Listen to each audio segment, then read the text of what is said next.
আজকে আপনাদের কাছে আমাদের মনের ভাব প্রকাশ করছি। এবং আপনাদের কোনো অভিযোগ থাকলে, কোনো অনুযোগ থাকলে, আপনাদের কোনো চাওয়া পাওয়া থাকলে সেটা শোনার সুযোগ হয়েছে আজকে। সেই সুযোগ কিন্তু আগে 17টি বছর পায় নাই।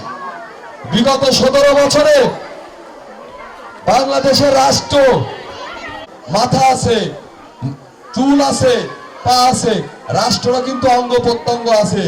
রাষ্ট্রের অঙ্গ কি? স্বাস্থ্য ব্যবস্থা, শিক্ষা ব্যবস্থা, মানুষের মৌলিক যে চাহিদাগুলা, সেটাই রাষ্ট্রের অঙ্গ।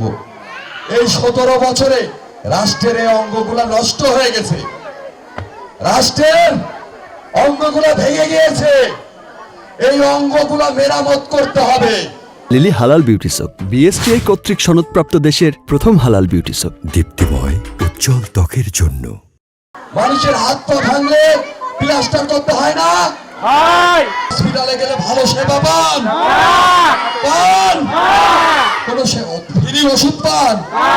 পান? হ্যাঁ না বললে মনে করবো পান, তাহলে আর প্রয়োজন নাই। আর যদি বলেন পায় না, তাহলে কিন্তু প্রয়োজন আছে। পান কিনা বলেন? ভালো ডাক্তার দিয়ে কোনো সময় ট্রিটমেন্ট হতে পেরেছেন হসপিটালে? এখন তাহলে এই হসপিটাল, যেটা স্বাস্থ্য ব্যবস্থা, বাংলাদেশের সব থেকে খারাপ অবস্থা।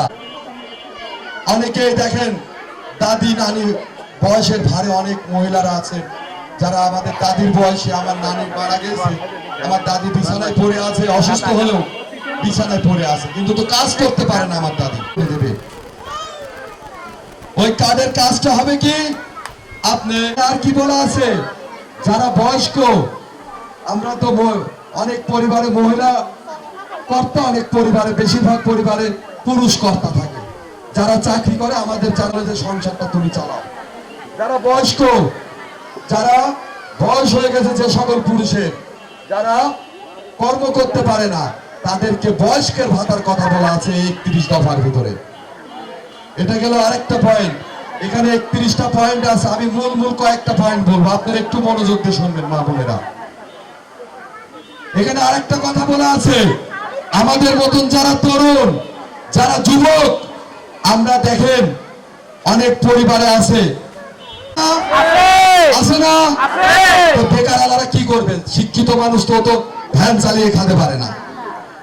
এখন শিক্ষিত মানুষ তো মাটি কাটতে পারে না, কারণ তাহলে বাবা মা কষ্ট করে লেখাপড়া শিখিয়েছে, ও যদি ভ্যান চালিয়ে খায়, মাটি কাটতে হয়, তাহলে তো মানিজ্য থাকবে না।